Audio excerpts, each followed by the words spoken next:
जबकि भारतीय वायुसेना ने मुरीदके और बहावलपुर को नेस्त नाबूद किया, जो लश्कर-ए-तोयबा और जैश-ए मोहम्मद के केंद्र हैं।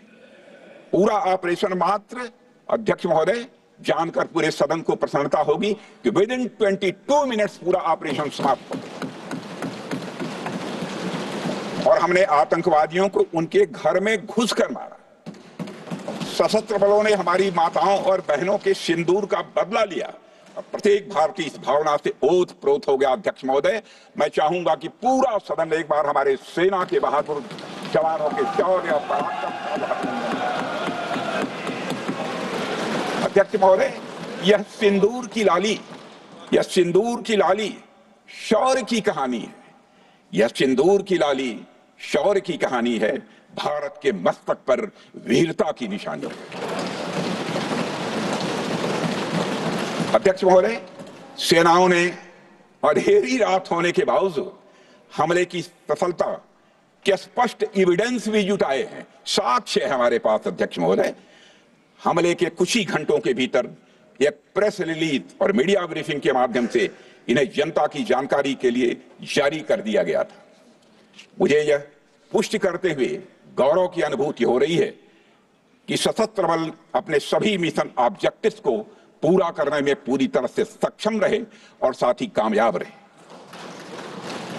अध्यक्ष महोदय, 7 मई 2025 को हमले माने 1:35 के तुरंत बाद भारतीय डीजीएमओ ने हॉटलाइन संदेश के माध्यम से पाकिस्तान के डीजीएमओ यानी डायरेक्टर जनरल मिलिट्री ऑपरेशन से संपर्क किया और टेरर इंफ्रास्ट्रक्चर के खिलाफ हमारे हमले के रेशनल और मेथोडोलॉजी के बारे में पूरी जानकारी दी और यह तथ्य भी बताया, ये हमले एस्केलेटरी नेचर वाले नहीं थे, माने इसको हम आगे नहीं बढ़ाना चाहते।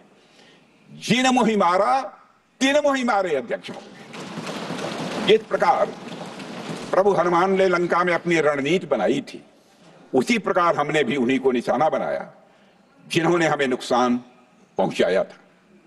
हालांकि पाकिस्तान ने इस रेशनल को समझने से इनकार कर दिया और अगले कुछ दिनों तक सिविलियन और सैन्य ठिकानों पर गोलीबारी करके बड़े पैमाने पर सी फायर वायलेशन करके स्थिति को एस्केलेट करने की कोशिश की। अध्यक्ष महोदय, 7-8 मई 2025 की रात को क्लियरली आइडेंटिफाइड आतंकवाद संबंधी ठिकानों पर हमारे सफल ऑपरेशन के बाद, सफल हमले के बाद पाकिस्तान ने स्थिति को एस्केलेट कर दिया और अनमैन्ड एरियल सिस्टम और अन्य साधनों का उपयोग करके भारतीय वायुसेना के बेसेस, भारतीय वायुसेना के सेंसर्स और सेना के फॉर्मेशन हेडक्वार्टर से लेकर ब्रिगेडों तक पर भी उसने हमला कर दिया। हालांकि हमारी इंटीग्रेटेड एयर डिफेंस ग्रिड और काउंटर यूएस ग्रिड ने इन हमलों को सफलतापूर्वक विफल कर दिया। अध्यक्ष महोदय, यस-400 यमारसैन आकाश मिसाइल सिस्टम और एयर डिफेंस गन्स बहुत प्रभावी साबित हुई हैं। अध्यक्ष महोदय, इस एस्केलेशन पर हमारा जवाबी हमला स्विफ्ट,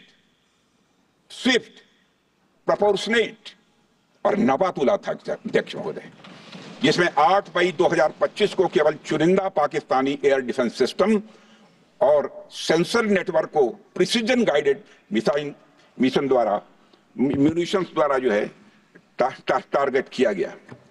अध्यक्ष महोदय, हमारी कार्रवाई पूरी तरह से सेल्फ डिफेंस में थी, न तो वह प्रोवोकेटिव थी और न तो एक्सपेंशनिस्ट थी। पाक द्वारा ये हमले 7 मई 25 से लगातार चले और 10 मई 2025 को रात लगभग 1:30 पर पाकिस्तान ने बड़े पैमाने पर भारत के ऊपर मिसाइल, ड्रोन, रॉकेट और अन्य लॉन्ग रेंज वेपन्स का इस्तेमाल किया। इसके साथ साथ उन्होंने इलेक्ट्रॉनिक वॉरफेयर से जुड़ी टेक्नोलॉजीज का भी सहारा लिया। अध्यक्ष महोदय, उनके निशाने पर हमारे भारतीय वायुसेना के अड्डे, थल सेना के एम्यूनिशन डिपोज, हवाई अड्डे और मिलिट्री कैंट थे। अध्यक्ष महोदय, यह कहते हुए मुझे गौरव की अनुभूति हो रही है कि हमारे air defence system, counter drone system और इलेक्ट्रॉनिक इक्विपमेंट्स ने पाकिस्तान के इस हमले को पूरी तरह से नाकाम कर दिया। पाकिस्तान हमारे किसी भी टारगेट को हिट नहीं कर पाया अध्यक्ष महोदय, और हमारे किसी भी इंपॉर्टेंट एसेट को नुकसान नहीं हुआ है। हमारी सुरक्षा व्यवस्था अध्यक्ष महोदय चाक चौबंद थी और हर हमले को हम लोग रोका गया। मैं इसके लिए भारतीय सेना के बहादुर सैनिकों की जमकर सराहना करता हूं, जिन्होंने दुश्मन के हर मंसूबे पर पानी फेर दिया। और अपने प्रतिपक्ष के मित्रों से भी कहना चाहता हूं, एक बार फिर से भारत के सेना के जवानों का कम से कम मेज थपथपाकर उनका अभिनंदन करिए। बहुत बहुत धन्यवाद। बहुत बहुत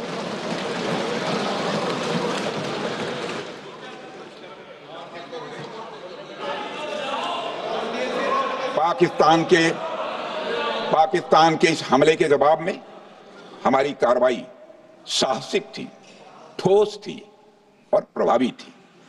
भारतीय वायुसेना ने वेस्टर्न फ्रंट पर पाकिस्तान के हवाई अड्डों, command and control systems, military infrastructures और एयर डिफेंस सिस्टम को निशाना बनाया और इस मिशन को हमारी सेनाओं ने सफलतापूर्वक अंजाम देने में कामयाबी हासिल की। अध्यक्ष महोदय, हमारी सेनाओं ने चकलाला, सरगोधा, रफीकी, रहीम यार खान, जैकबाबाद, सुक्कुर और भोलारी जैसे बड़े एयरबेस पर प्रहार किया और पूरी दुनिया ने भारतीय वायुसेना के शौर्य और पराक्रम की तस्वीर देखी।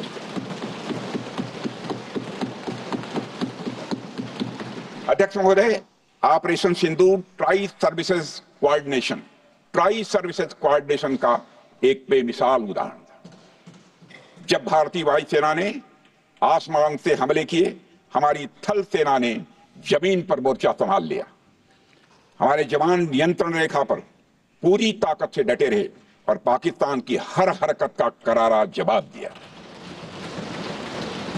अध्यक्ष महोदय, भारतीय नौसेना ने, लोग पूछते हैं भारतीय नौसेना का क्या रोल था, भारतीय नौसेना ने भी उत्तरी अरब सागर में अपनी तैनाती मजबूत कर दी।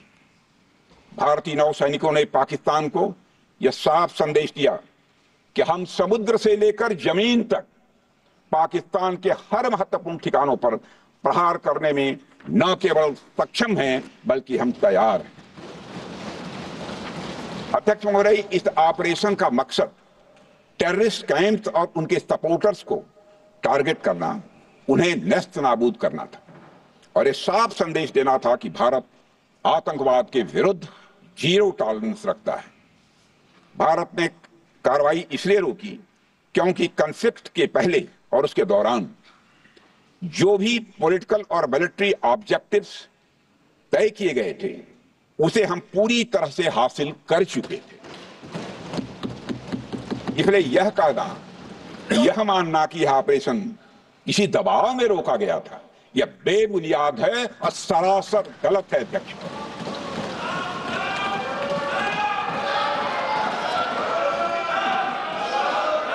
मैं सदन को फिर से आश्वस्त करना चाहता हूं, आपने राजनैतिक जीवन में अध्यक्ष महोदय, मैं आपके माध्यम से सदन को आश्वस्त करना चाहता हूं, अपने राजनीतिक जीवन में जानबूझकर कभी भी असत्य न बोलूं, इसकी भरपूर कोशिश की है मैंने, चाहे सदन हो अथवा सदन के बाहर। अध्यक्ष महोदय, मैं आपके माध्यम से सदन को यह भी अवगत कराना चाहता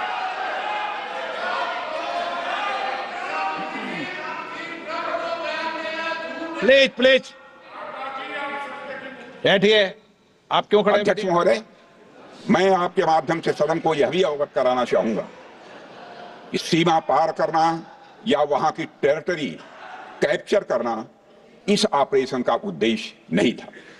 ऑपरेशन सिंदूर प्रारंभ करने का मकसद था अध्यक्ष महोदय उन टेरर नर्सरीज को खत्म कर देना जिन्हें पाकिस्तान ने बरसों से पाला पोसा था, और यह ऑपरेशन उन मासूम परिवारों को न्याय दिलाने के लिए लॉन्च किया गया था जिन्होंने